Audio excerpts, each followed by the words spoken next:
going to be hearing more about this. Buyer consultation is, to me, the big looming thing in real estate right now. There are a couple of class action lawsuits out there. There has been, if you're unfamiliar with what I'm referring to, you can read it on Inman News. You can go to RAS Media. There's a lot of issues going on, or supposed issues going on with buyer agent fees, and the fact that a couple of class action lawsuits have been filed. They've been granted class action status, basically revolving around the issue of sellers paying fees to buyers' agents who do not represent them.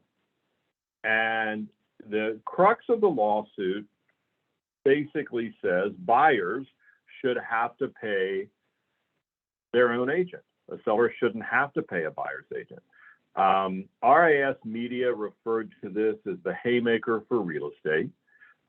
Inman News has had multiple articles about it. And that's why we're going to talk about this today, because regardless of what happens as a result of these suits, and they're scheduled to go to court, barring extensions and whatever, sometime toward the end of this year. And so here's the real crux of the issue that I want to make sure that we get on the table and try to help you guys navigate through this. The problem that a lot of agents have is getting a buyer agency signed prior to showing property to someone, okay? I have a sense that may be what comes out of this. Just as, if we think about it, it is illegal in every state that I know of for you to put a sign in front of a listing without a signed listing agreement. You can't just go plop signs down everywhere. And yet, for years, even though we've had buyer agency for a long time, you can go show property to a buyer without an agreement.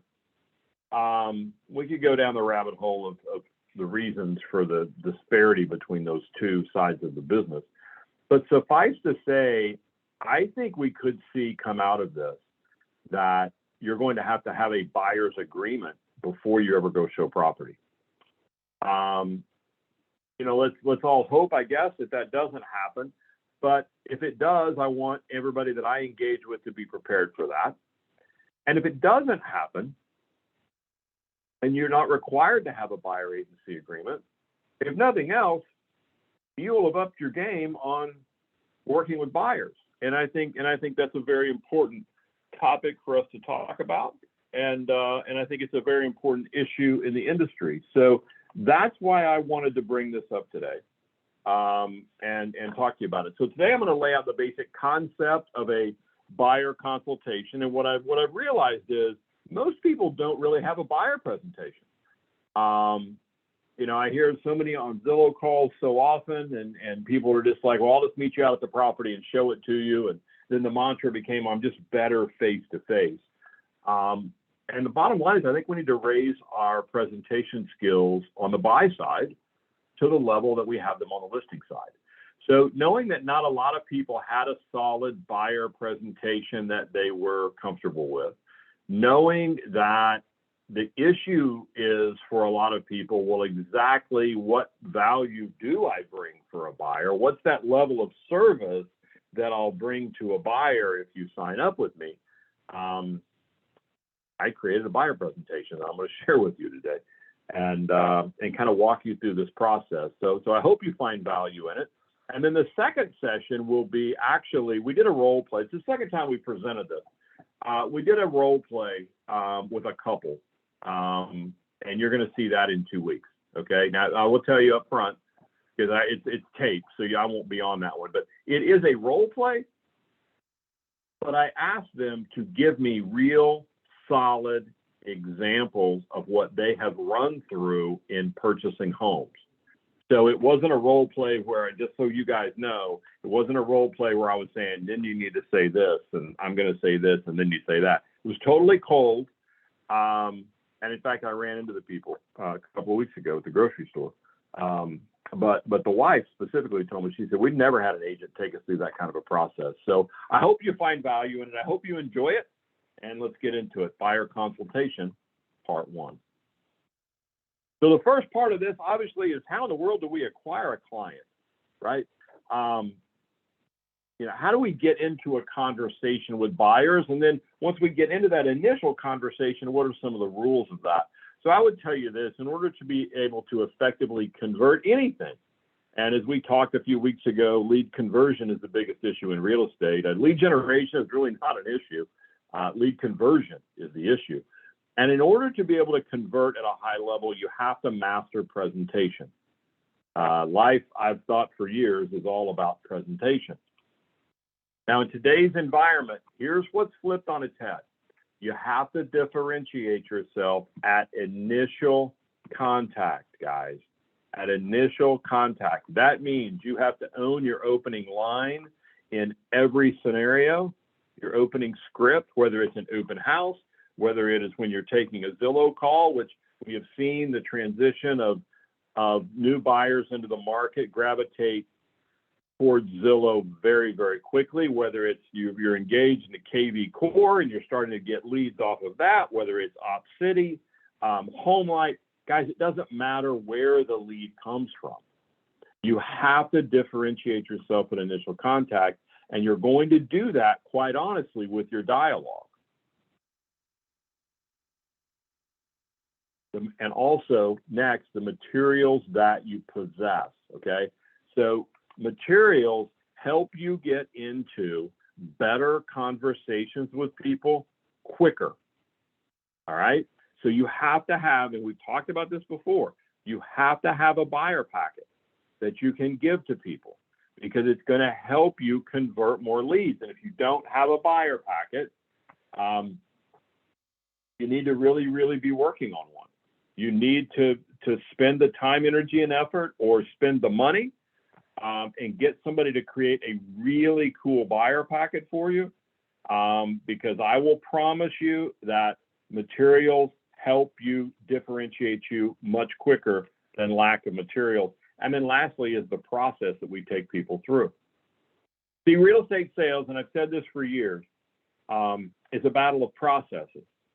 Either you're going to take the buyer through your process that you do with every one of your clients, or you're going to spend your life as a realtor, if you're working buyers, constantly being in everybody else's process. It's exhausting. You can't predict the outcome. And so we have to get this thing into a place where we know the rules, and that's your processes.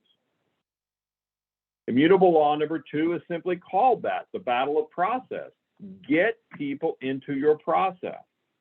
And the other part of this is, and we know that realtor nirvana, if you will, is to work by referral. Understand one dynamic of working by referral. People refer processes. They don't refer people. If you think about it, when someone asks you for a recommendation, you refer not because you're great buddies with them. You refer because you don't mind hanging your name on their process, okay? Look, if somebody is a really good friend of yours in a particular industry, you'll use them in a lot of cases just because it's too awkward not to use them. But you won't necessarily tell their friends. You tell your friends to use them. It's the process part of this that makes us refer people. Okay, so if my friend who I use to do something, I use them because they're good. It's just awkward not to. But if they don't have a great process, I won't tell anybody else to use them. I used to have, back when I had hair, I used to have a barber that was this way, Bob the barber, literally, true story. And Bob, I love Bob. The only problem was Bob was a real fan of a straight razor, and Bob was a little shaky in his old age, and he would cut my neck literally about once a month. And we'd kind of laugh about it, and he'd say, "Oh, did I cut you again?" I'd say, "Yeah, Bob, I think you did." I never told anybody to go to Bob, though.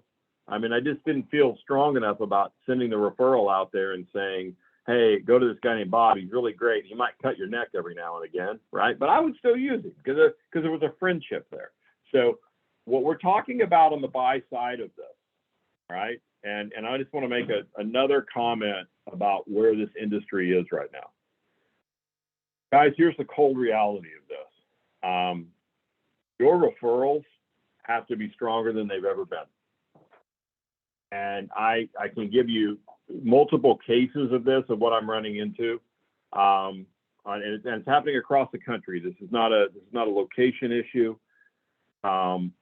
People are using Google and the portals more than they ever have, and they're using them as a selection process for agents. So you have to fortify your past client relationships with people stronger than you ever have. You're going to have to, guys, I'm telling you this seriously, you're going to have to do more work to maintain your people than you've ever had to do before in your career. And the reason is quite simple. People on the listing side are going to Google. And even if even if you are referred to them, if it is not a stop traffic, oh my gosh, don't think about using anybody but so-and-so referral, they will Google you. Google presence becomes a really big deal.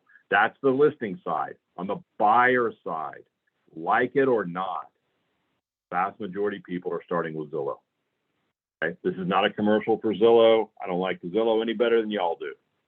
But absent past clients, absent referrals, solid referrals, people are going to Zillow. Anytime we talk to someone in any source, again, whether this is open houses, OpCity, Zillow, Trulia, you name it, 4-step qualification process, you've got to have this dialogue down to where you're getting these questions worked into every conversation. Number one is, do they have a desire to do anything? Because when we're out there in the lead conversion world, a lot of the leads that are generated, if we take them through a process, we find out, they were just being nosy. They live down the street from the house or whatever, right? So number one is, do they have a desire? Number two, do they have the ability? Can they purchase a house? Now that goes down 2 or 3 different trails, right? So the standing question that everyone always seems to ask is, are you pre-qualified? Stop that. Don't ask people if they're pre-qualified. Change that language, okay? And you've heard me say this before, if you've been around me at all, change that language to, by the way, when you purchase, will you be paying cash or getting a loan? Okay? Do not ask people if they're pre-qualified. Do not make the assumption that everyone has to go get a loan. Number 3, would you like some help? I mean, as you're going through the process, would you like some help? Would you like some help with this process? Some people are going to say, no, I'm going to do this completely on my own.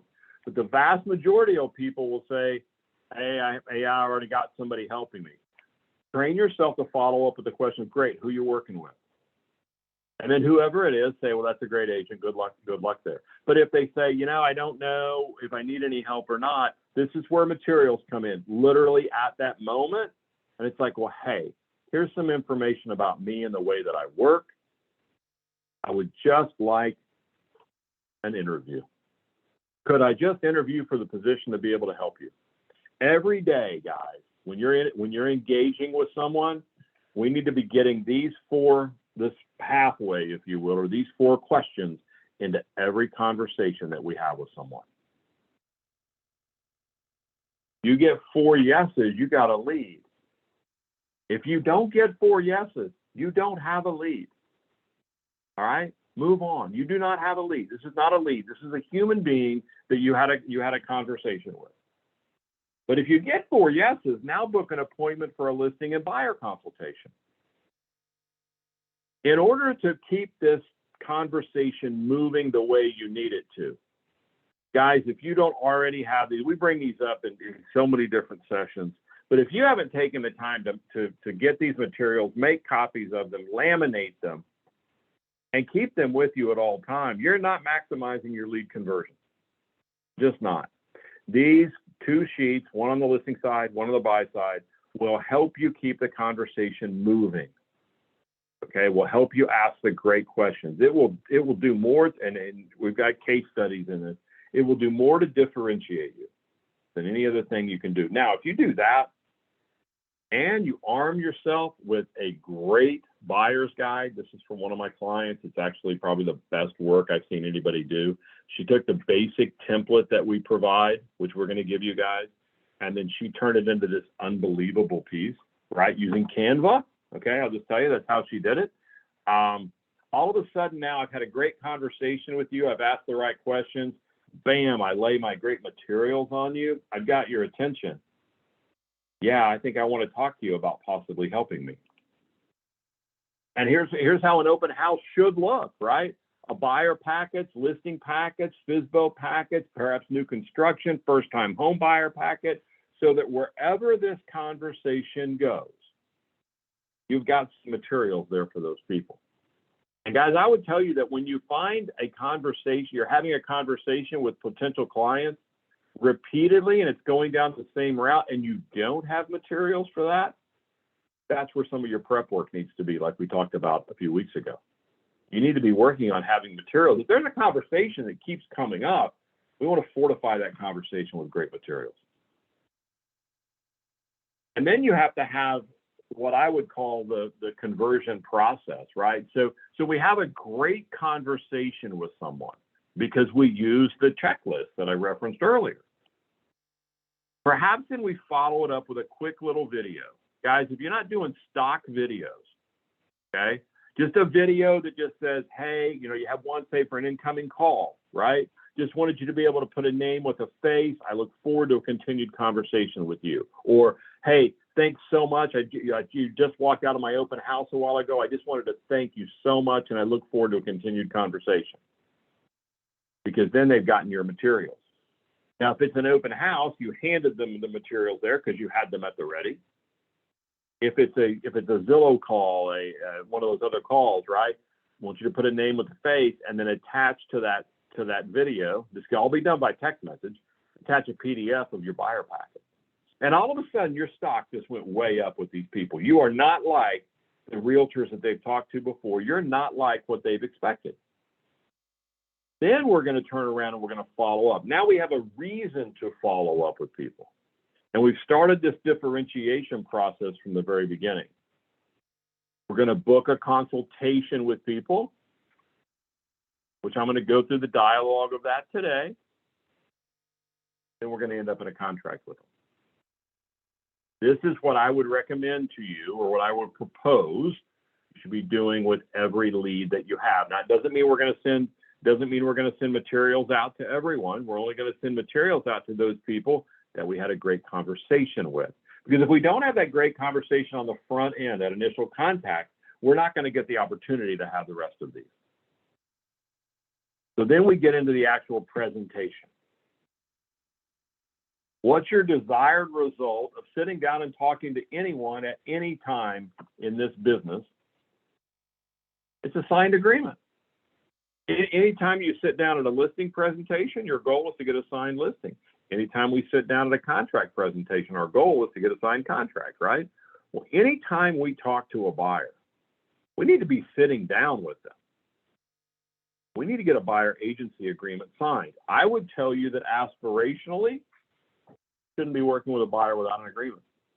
It should be your process. I don't know if he's on here today. Tyler Clark, young guy in Yukon, Oklahoma.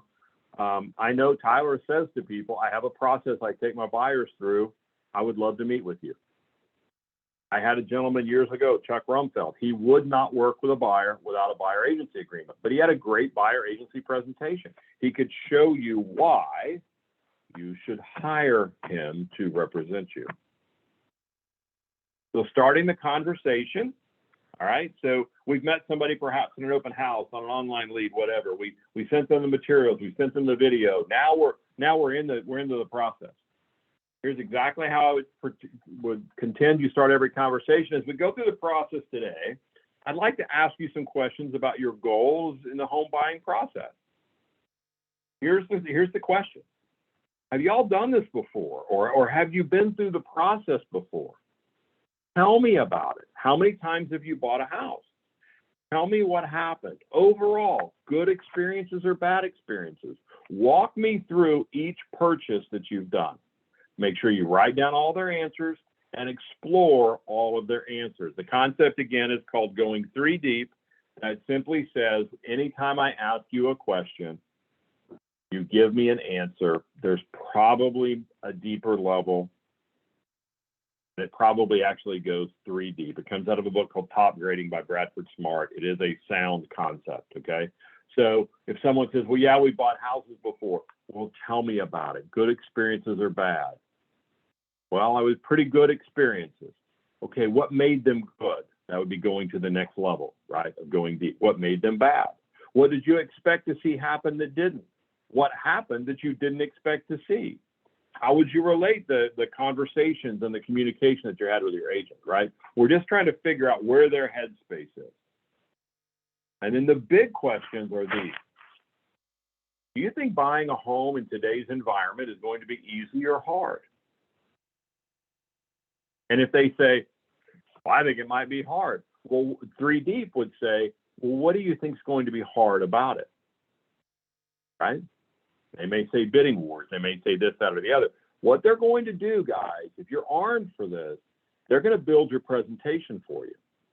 Okay? They're going to give you the key points that you need to cover when you start talking about the reasons they should hire you, right? So if someone says, well, I think it might be hard, I had a lot of friends that got in bidding wars and they never got anything bought. Well, I know in our presentation, we have a strategy for that. Do you think there's a lot of negotiation or a little negotiation that goes on when you purchase a home? I think we need to know this up front with buyers, because we've gone through this phase now, guys, where buyers think they have a heck of a lot of leverage in this market because, you know, it's like, well, I'm still out here trying to buy a house in the high fives and I'm going to get somebody to cut me a deal. Now, sellers still have most of the control. And what I want to stress to you guys at this point in the conversation is this: you're not answering any of these questions. Okay, we're not going into a sales pitch after these questions. It's not like, do you think buying a house is easy or hard? Well, I think it's going to be pretty easy. Oh, well, let me tell you about this market. It is good. It's not going to be. No, do not go there. Ask the questions. Keep asking more questions to keep clarifying what they mean by that answer. Write down their answers. It's not the time for you to be pitching people. All right? Do you think there's a lot of negotiation or a little negotiation? How many properties do y'all think you need to look at before you buy one? Suffice to say, you're not going to really pull someone off of their process to a great degree. What we're really trying to do is we're trying to identify people that your process lines up with their process. Your thoughts line up with their thoughts about this. Okay? So what's going to happen if you ask these questions and somebody says, well, I think buying a house is going to be really easy.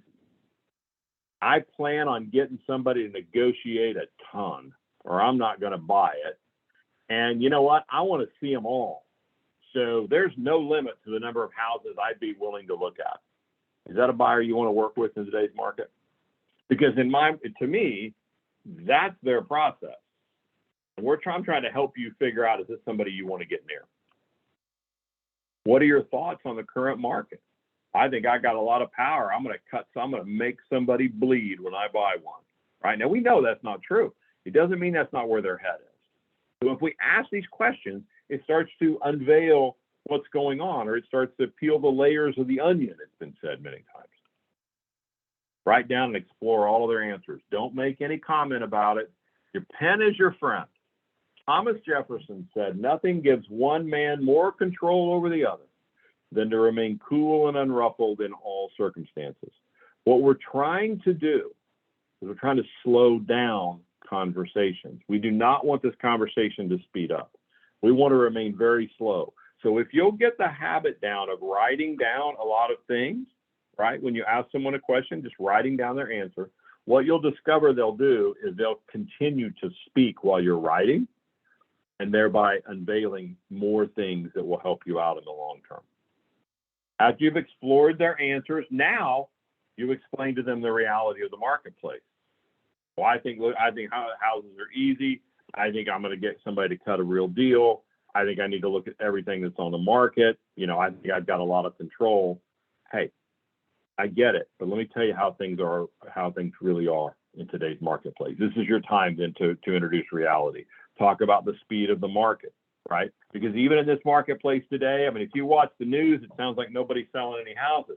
But those of us that are in the field know that if a house is well priced, it's bidding wars. It's selling for more than full price. You're still not going to have a long time to make a decision. You might have a little more time than you would have had mid-year 21. You don't have like weeks to sit there and think about this because somebody else is going to snap it up if it's a good house. Talk about the lack of existing inventory. Show them the numbers of the inventory. The importance of having financing secured if they have to get financing. So many people still to this day are like, well, I just want to go look at this house. Right? Show me this house. You get a Zillow call or whatever. Show me this house. I just want to look at this house. Well, are you going to be paying cash or getting a loan? Well, I don't know yet. I'm probably going to have to get a loan. Well, have you talked to a lender yet? By the way, what's your current situation? Do you own or do you lease? Oh, well, we own our house. Well, you need to be selling your house in order to be able to purchase another one. Or are you going to keep your current house as a rental? Well, we'd have to sell our house. Well, does anyone talk to you about the value of your house? No, not yet. That's really the first step. And all of a sudden now, if we've laminated these two sheets together, right, the buyer sheet on one side and the listing on the other, flip the sheet over and go for the listing appointment. And then we're going to send them from a material standpoint. Not only am I going to send you my buyer packet, I'm going to turn around and email or text you my listing packet as well, because I've got to differentiate myself at first contact. Okay. The fact that we could very well get in a multiple offer situation again, because we're seeing this happen in the marketplace. The fact that bidding wars are still at play. The fact that paying over asking price is still in play. Always go 3 deep with everybody. Okay, so we're gonna ask these initial questions. We're gonna introduce a touch of reality of the market. Basically, the premise is: do you still want to play? Do you still want to participate? And it's been my experience at the end of our meeting today, one of 3 things will happen. This is the first time that we're going to introduce representation into the conversation. The first thing is you may choose me to represent you in the purchase. That'd be great. The second thing is you may choose somebody else. And to be honest, that wouldn't be so great for me. Or thirdly, I may be unable to represent you. As we go through this process, we may come across a need or expectation that you have that I know I can't meet or exceed. And if we reach that point, I simply may be unable to represent you. Would that be fair? They're all going to say that that's fair, okay? What we're basically putting on the table in a very polite way via good dialogue is, you know what, if I get into this and I find out you're totally unrealistic on this deal, I'm not going to work with you. Now, what to me, what would make them totally unrealistic? Expecting you to show them property without an agreement. That to me makes them unrealistic. Now, you're not getting over how much negotiation they think is going to go on, or they're going to cut the knees out from under a seller or whatever. I won't work with you unless we sign an agreement. But I'm not going to tell you that yet. Just I may be unable to represent you. So now let's talk about getting really specific with them, right? If you would, define for me your perfect house in detail. Okay? Write down all of their thoughts and answers. We've always had this mantra, this saying in real estate: buyers are liars, right? I never have believed that. I think agents don't ask enough questions. We ask a couple of questions and seem to be over the years okay with showing people 50 or 60 properties. Why don't we ask 50 or 60 properties and show you 2? Show you the ones that really match up with your perfect house, or have the guts to tell you, your perfect house isn't going to exist. Would you be willing to make a little bit of a move? We want them to be very specific. Go 3 deep in all your questioning again until you're crystal clear on exactly what they're looking for in the transaction. Okay, so we don't want people saying, I want to live in the south part of town. No, let's get a little more detailed than that. If you had a magic wand, where would you wave it? I mean, where would be like the perfect house for you? What's the subdivision you want to live in? Right? Tell me, define the house of your dreams. Tell me about it. Being specific is the key to this whole conversation. And then we're going to prioritize the criteria, right? So that little piece of the conversation that I just went through, that may take 10, 15, 20 minutes. You got to be willing to sit there with them, right? Tell me what you're looking for. What do you mean? Well, we can start with some baselines, right? How many bedrooms? How many bathrooms? Where do you want it to be? Do you want it to be all brick or not, if that's a driver for your marketplace? How many garages, lot size, kind of floor plan. I want to give you an example of 3D. We want a really open floor plan. When you say open floor plan, what do you mean? So that can mean different things to different people, right? And it's not our interpretation of an open floor plan. It's their interpretation of an open floor plan, right? So we want to we want to stay calm, stay slow, write down their answers as you're writing, and you're like, I really don't know what this means. Ask another question. Go for specificity and clarity.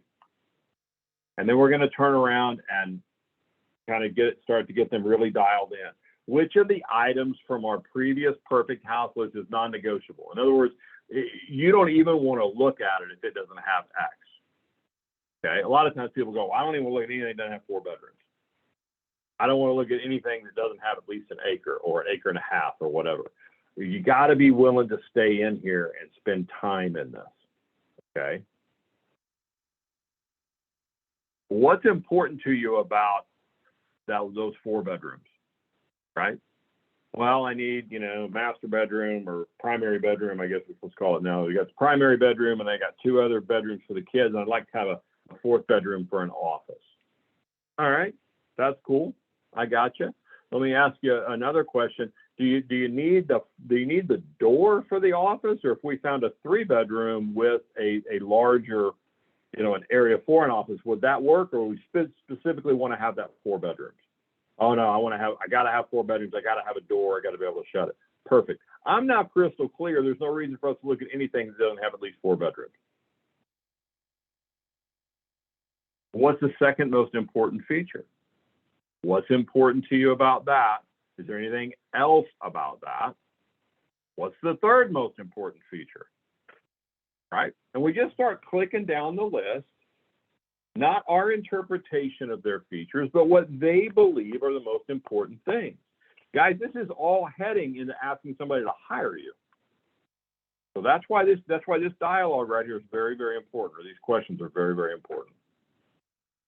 Is there anything else?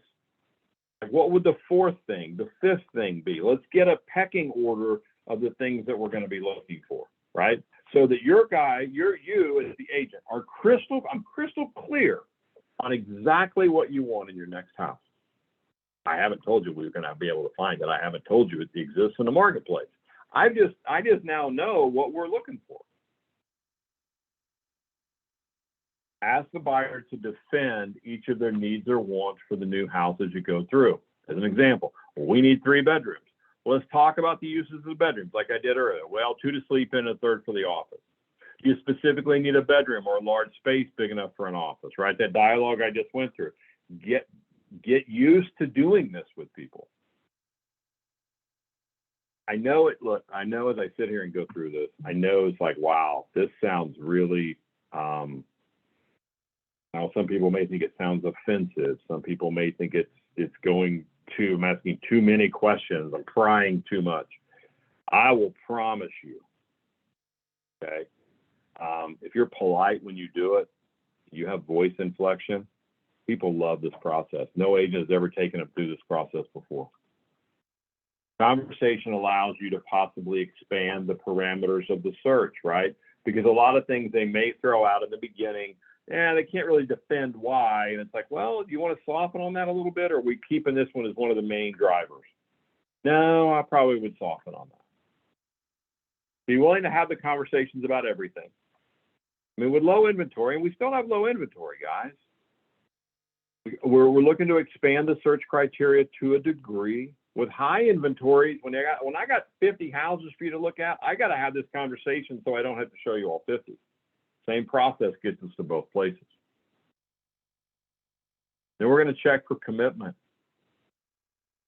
If I can show you a way that we can satisfy these needs, is there any reason you wouldn't hire me to represent you? The second time now we've introduced the concept of representation. Okay? The second time we brought it up. Should you choose to hire me to represent you, Here's the 5-step process we'll be using to find you the home that you described earlier. Number 1, I will scour the MLS system just like everybody else will. Okay, we will look in the MLS and see what comes up. The problem with us specifically just using the MLS, that can get us into a bidding war, because that's the process that virtually everybody uses. Just as a sidebar comment to you guys, so many agents right now are saying, well, I have all these buyers, I just have to wait for something to come up. Well, why don't you go find a house for them? Why don't you go find a house for your buyers rather than waiting for one to come up on multi-list and get them in a bidding war over it? So in order to do that, what are we going to have to do? We're going to have to go above and beyond just an MLS search. So here's what we'll do. Now that you've defined for me exactly which neighborhoods you want to live in, I'll send a mailer out.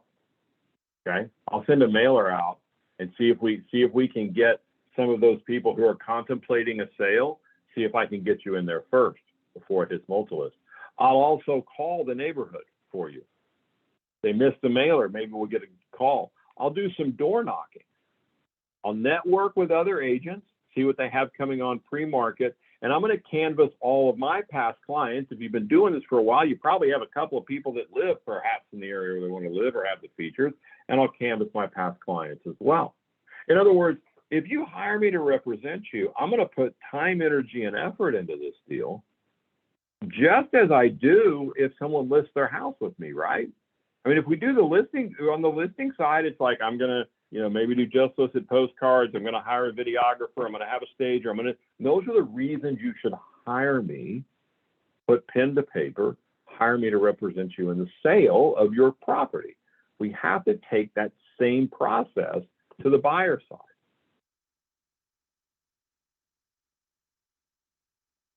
Pre-offer, once we've used these techniques to find it, and look, to go back for just a second, look, I'll put you in the car and we'll go to these neighborhoods. You point to houses. I'll see if I can get one of those people to sell them. I mean, if you hire me to represent you, my job is to get you the house you want. My job is to do everything that I possibly can. Now, pre-offer, before we decide to write an offer, I'll do a market analysis on every property that's under consideration for you. Number 2, I'll make sure we get the covenants and restrictions, excuse me, and I'll provide those to you for review, and I'll get your review of all the HOA documents. Now, the reality is, guys, this is stuff that you would do anyway, but let's put it in a presentation. Let's show them exactly what it's going to be, because those are going to be because nobody else is doing this. Trust me when I say this. The vast majority of agents are not doing this. Then here's some negotiation strategies. The proper initial offer. Here's how offering on real estate works. The higher the initial offer, the lower the end sales price. The perfect offer that we want to make is less than the seller expected, but it's high enough they're afraid to counter. It's high enough that they're afraid you're going to walk. Okay. Now this is a hard concept in a bidding war situation, right? And sellers, always have more leverage than buyers do. But my job is to try to create leverage for you if I represent you. In order to invoke the first part of this, we have to have a plan B. Right? We'll always have to have a plan B. We're willing to purchase if the offer is not accepted. This will help create leverage. So the way this works, and we all know this, but I don't know that we talk about it enough. If buyers come in too low, right, emotions kick in for the seller. And, it's like, well, I'm going to come in at this price and I'm looking for a counter. Oh, you're going to get one. It's probably going to be full price. Sometimes you don't even get a counter. You made them so mad on the front end that you didn't even, they're like, heck with them, I'm not going to play with them, right? But if that initial offer is high enough that it's like, whoa, I need to take a serious look at this. And if as an agent, we are making the proper presentation, or we say, look, here's a CMA. This is how we came up with our number. We're not trying to be rude and nasty and all those things. They really like this house. They do have a plan B. So we wanted to make a really fair offer that we feel like is, we feel like this is a good offer for the property. But if you're unwilling to do it, I've got a plan B. Okay? I think it's important that we put those things in play. If a buyer starts too low, you're liable to not get a counter. And then we're also going to provide to the listing agent the market analysis that we ran. So the seller will understand how we determine their offer amount. Now, in today's environment, there's a lot of times that you're going to do this and you're going to send this to the other agent. I had a conversation actually with one of my clients about this on Monday. We need to be, if we can't get to the seller, which in today's world, we really can't if we're representing the buyer, but we can certainly get it to the listing agent and we can say, look, I don't want you to think I'm crazy, right? But here's how we came up with the number. Did I miss something on my market analysis? Were there numbers you got that I didn't get? I mean, I can't get to the asking price on this thing. Or in some cases, it's the opposite of that, right? You look at your buyer and you go, you better buy this because this isn't going to last a day. But these are still the strategies that we want to lay out. And this is the reason people will hire you. It's because you have strategy. You get paid for strategy and communication, nothing else, in my opinion, in this industry. I'm gonna try, okay, the key word is try, to physically present your offer to the seller and the seller's agent. Now, those of us that have been around a long time, we used to do this all the time. We used to go sit down with the seller. Here's the offer. Here's how we came up with it. And then we would have to leave, right? We want to try to do this to make sure that our offer is not spun to the seller by the listing agent, because that does happen. Okay, it does happen. It especially happens if you come in really low. You come in really low, and the listing agent sometimes will just go, I gotta present this to you, but this is ridiculous. All of a sudden, your offer just got spun, right? So we got to do a lot of work on the front end. I'll make every effort to physically meet with the seller and the seller's agent to present the offer. Contract to close, I'll provide you recommendations on inspectors, contractors, lenders, title insurance, home warranty. I will be with you throughout this process. We will devise the proper strategy for negotiating inspection remedies, right? We'll walk through that inspection together. We'll talk about what really must be fixed and those things that are just recommendations. Okay, that's part of this process. I'll also review the title commitment to make sure there's not any quirks in the title. I'll review the survey with you to make sure that there's no survey issues. And I'll provide you with a list of to-dos before closing. There's just certain, things that you have to do, right? Whether it's getting utilities turned on or who to call, we'll handle as much of this as we possibly can. And I'll keep you informed weekly of progress and where we are in the process. And step number 5 is the closing. I'll review the HUD statement with you prior to closing to make sure that it's accurate, and I'll attend the closing with you. Okay, so if anything pops up at the closing, we're going to be there together. Look, guys, it's a very simple 5-step plan, right? When you get to steps 4 and 5, y'all are doing that anyway. But it's steps 1, 2, and 3 that will differentiate you in today's marketplace. To ask you twice now, or talk to you twice about hiring me to represent you. I've shown you the game plan. If you choose me to represent you, the level of service that you're going to get. If you don't choose me to represent you, I can't afford to send mailers out and knock on doors and make canvassing calls and all those things, because I'm not sure I'm going to get paid, right? So now we're going to cover win, lose, and mutual expectations. Let's switch gears for a second. What do you feel you have the right to expect from me as your real estate agent? And what do you feel like I have the right to expect from you as my client? These are the same questions that we ask sellers. These come straight out of the book, Top Grading. They are expectation dialogue. How does somebody win with you? If I'm representing you, what's the one thing I better make sure I always do no matter what? How does somebody lose with you? What's the one thing I better make sure I never do? If we're working together, how would you prefer to communicate? Do you like text messages better, phone calls, face-to-face? What's the process? And on a scale of 1 to 10, with 1 being dishonest and 10 being incredibly honest with you, how honest would you want me to be with you in our dealings? And they don't all say 10.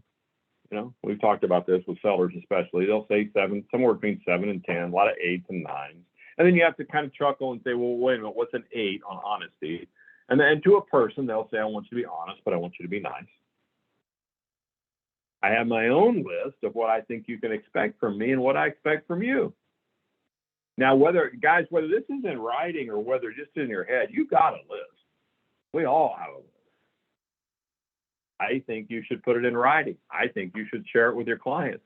Here's a possible list, right? I think you can expect me to be punctual. Now, if you always run late, don't put that on there, okay? Some real estate agents, some salespeople in general tend to run few minutes late. Just don't put punctual on there. I think you can expect me to find you the best homes. I think you can expect me to be very loyal to you and represent you, to be honest with you, respect your time, to be sincere, to listen to your opinions, to negotiate the best possible price that we can, to consult you throughout the process, and to relay all information to you in a timely manner.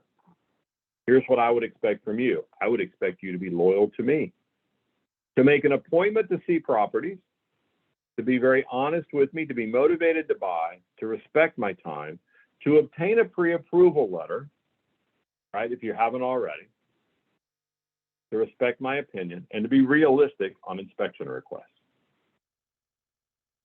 I'd like to commit to finding you your perfect home, and I only ask one thing in return: that you commit to working exclusively with me.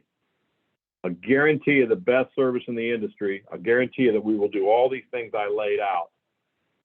You got to give me your loyalty. You got to agree to work with me. What do you say?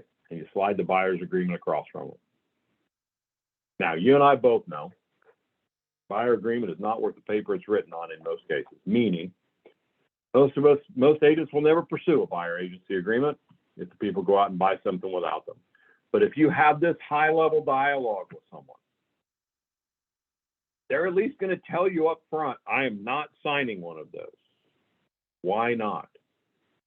Maybe it's because of their past experiences, right? Maybe it's because mom and dad said I never should. Maybe it's because I want to go look at for sale by owners on my own. Then you got to make this decision, right? As a professional, do you want to spend your time with these people? See, because we're not having this conversation, we're waiting for stuff to fly up on MLS. We're not spending our time, energy, and effort to find the buyers the best house because we're not sure. It's somewhere in the deep, dark regions of our mind, we're not sure we're going to get paid. Suggested agency agreement language, all right? And I wrote this 20 odd years ago, but it really does start to play out now, okay, with this lawsuit that's looming out there. There's on every buyer agency agreement, there's a space for commission. I always put an asterisk in there. And then under the special agreement section, which is always in there, I would always say this: fee to be that which is offered by the listing company, but under no circumstances shall fee be less than whatever your percentage is. All right. So that's and I would tell people, I'm like, look, we may come across properties where they're not offering the fee. If that's the case, I'll tell you before we go look at it, because our agreement is for this amount of money. Conventional wisdom on these lawsuits says that you're going to see agents start doing the buy side for pennies because they don't know of another option. And I'm just trying to protect everybody that I work with from that. All right. So even if what you're doing right now, I would say you start putting this language in there. Run it by whatever your real estate commission is. There has to be an amount in there in most real estate commissions. Make sure that I'm not telling you something that violates your state law or whatever. But fee to be that which is offered by the listing company, but under no circumstances shall fee be less than X. And here's the reason I did this. In different markets, you start seeing people offering bonuses to selling agents. $1,000 bonus, $2,500 bonus. Well, my contention always was that if I had a buyer agency with you and it was at 3% or 2.5% or whatever your number was, and they were offering me a bonus, I couldn't accept it because I had an agreement for an amount or for a percentage. Like if you offered me $1,000 plus my agreement, I couldn't take it. This allows you to accept if we ever get back into the, which at some point we will, because real estate's cyclical, where we get back into the bonusing situations. Okay, that is the dialogue. Will it take practice? Of course it will, because all of this stuff takes practice. Remember 3 kinds of time: play time, pay time, prep time. If you're working with a lot of buyers, you're spending a lot of time in pay time. How are we going to get over? How are we going to lessen our hours of showing property to people? Better prep time, better scripts, better dialogues, better materials. All right. You'll receive a recording of the buyer consultation for the May 3rd session. All right. And take a look at that. We'll arm you with the materials that I referenced today, at least some templates of it. And we'll be back live on May the 17th for past client systems, the second biggest issue that we got going on right now, because so many people are going into the online world. These referrals, guys, that you're getting, they've got to be so much stronger than they used to be. They have to be so much stronger than they used to be to maintain your people. All right. So now with that, we will open it up to questions or any comments that someone might have. So it looks like we have one question here. When will we receive the templates? So Darlene, to answer your question, on the Friday following a Wednesdays with Wayne session, your broker host will receive a recording of the session, all of the materials we referenced, and they will be able to pass those along to you all. So be on the lookout from your broker host that invited you to the sessions. Any other questions? Any other questions?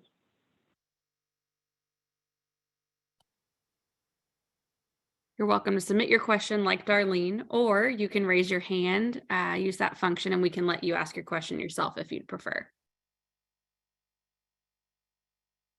Looks like Chris may have a question. All right, Chris, you're welcome to unmute. Okay, can you hear me? We can.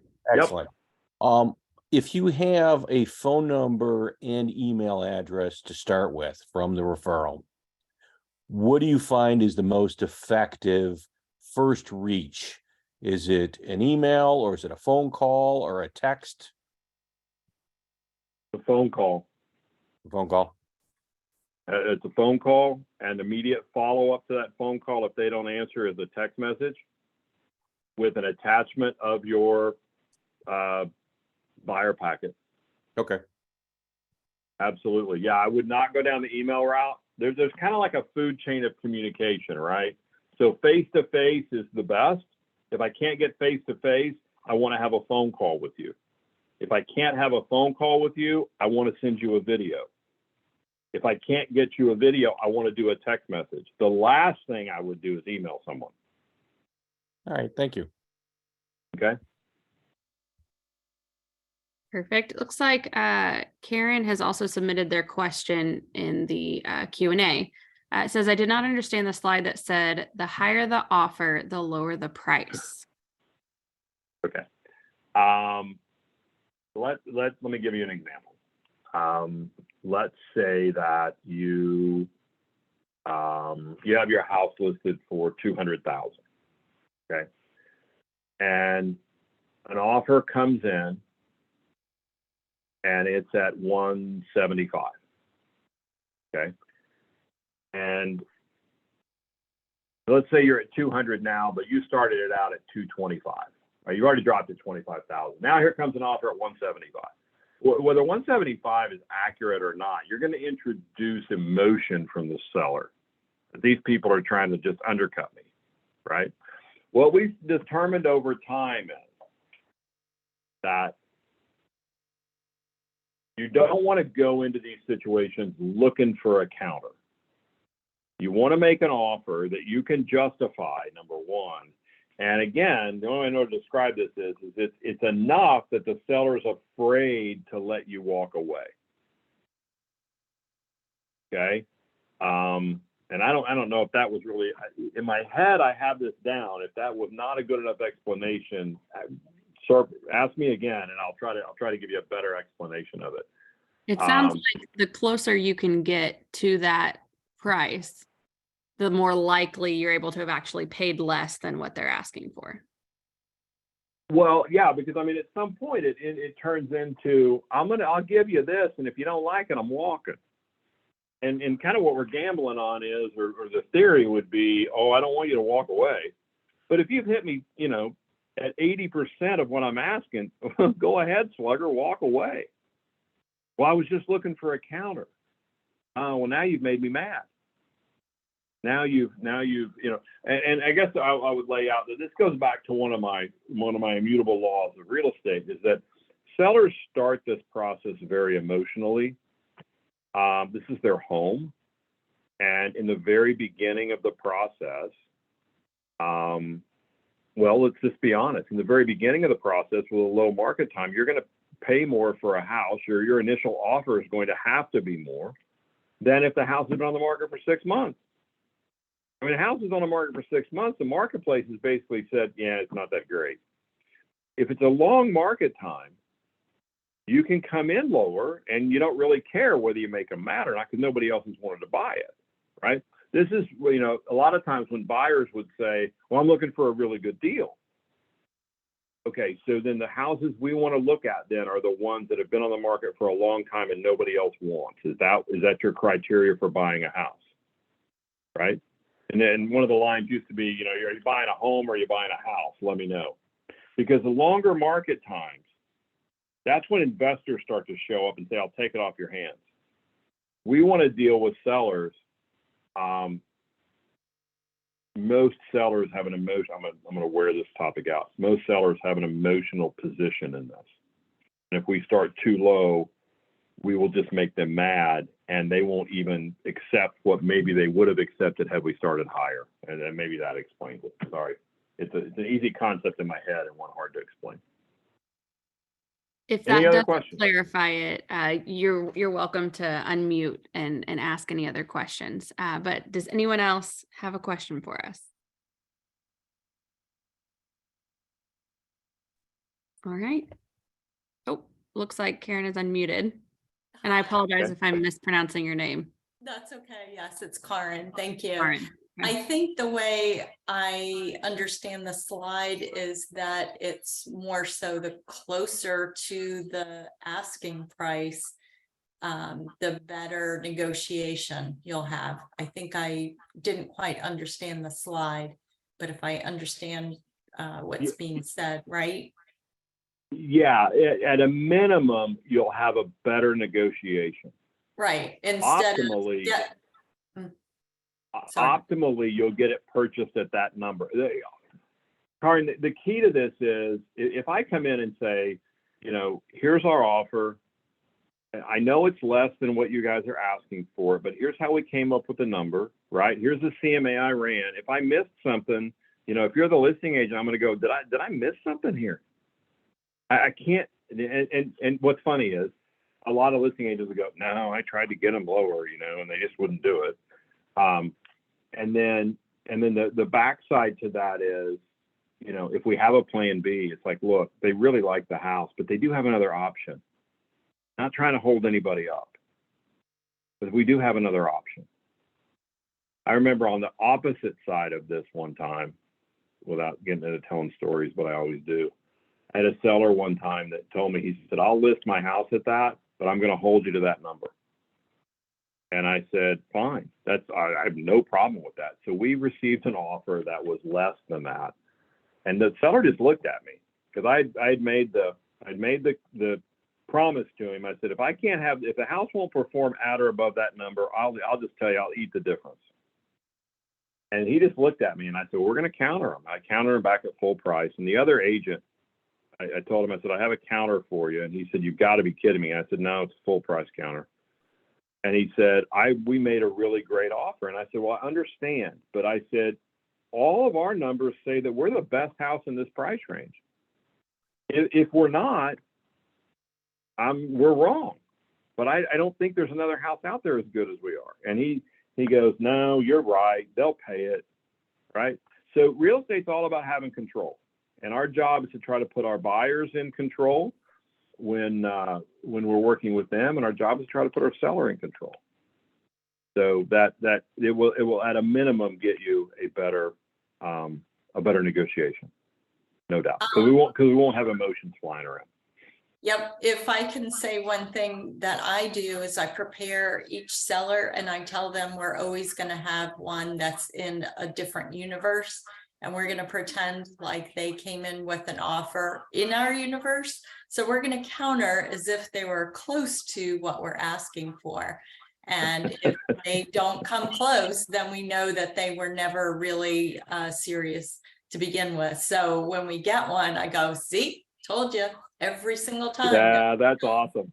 That's great dialogue. I used to, people would, when you get an offer after a longer market time, let's say, and sellers would be like, I can't believe this is what they offered us. And I would always say, well, hold on a second. Let's don't be mad at them. Right. What about all the other people that came through and didn't even try to buy this thing? Now let's slow down here. Let's not get our emotions involved. Let's try to work our way through this. But that's great dialogue. That's great dialogue. I love it. And I love your sessions too, by the way. It's definitely the highlight of the week, getting a lot of information. Gee, thank you. Our office, so everybody in our office is talking about how wonderful this presentation is that you're Thank you. that we're being blessed to listen to. I really appreciate it. Where are you located? Where are you? Stuart, Florida. Oh, awesome. I'll be down there to see you guys a little later in the year, I think. So, yeah, Yep. cool. Awesome. Wonderful. Thank you. Everybody's Thank you for the comments. I appreciate it. Thank you very much. Have a great day. You too. All right, and we've got one more question here. It says a big challenge out there now is with buyers, and they want a move-in ready home, all updated, but so does everybody else. And then they get frustrated when they lose out in a multiple offer situation. Any advice to get them to come to terms with the benefits of doing a little work to get a great location and overall structure that just needs some cosmetic updates? Well, number one is try to keep them from getting in bidding wars, which that's the strategies obviously we laid out today. Okay. And the number two, if they don't have the ability to do the work, I guess at some point buyers gravitate toward it's good enough. It's the best I can find. But one of the rules was always that buying a house was a system of compromise. You're probably not going to find everything that you want, but this move-in ready thing, isn't it interesting how a year and a half ago, the house could literally have had holes in the wall and stains on the carpet, and people were trying to buy them, like bidding for them. And now we've evolved back into, and a lot of this to me is a cash outlay thing. We're getting back to this 95% LTV deal again. And they just don't have the cash to do it. And they've stressed themselves out. They're paying a higher interest rate now than they thought they would have to. It's straining their monthly cash. And I think they're afraid they're not going to have the cash to be able to do even the small amounts of work. It's not a very good answer to your question, other than at some point, this is the best that we're probably going to find. What do y'all think? I think it's a cash deal, and like for a lot of people, they don't know how to use a saw, or they don't know how to paint, or whatever. And that's back to really kind of more normalcy for me. Any other questions? All right, guys. I appreciate you. Be sure and watch the role play. It's pretty cool because, again, it was not a setup. I just went down the questions. They had no idea what I was going to say. But when it was over, the Jody said to me, she goes, Wayne, honestly, in all of our years of moving, nobody ever went through this process with us. So I hope you enjoy it. I hope you put it into action. This lawsuit is a big thing. It's a deal. And if you're unfamiliar with it, do some research on it. And let's go out and take back the marketplace from the people that have been doing this for a while that really shouldn't have ever gotten in the business in the first place. That's why we've seen a drop of 75,000 agents in the last 4 months. But I will tell you that in the month of March, agent count went up again nationally. So stay the course, keep doing a great job for your people, work on your referrals. See you in a couple of weeks. Have a great day. Bye-bye.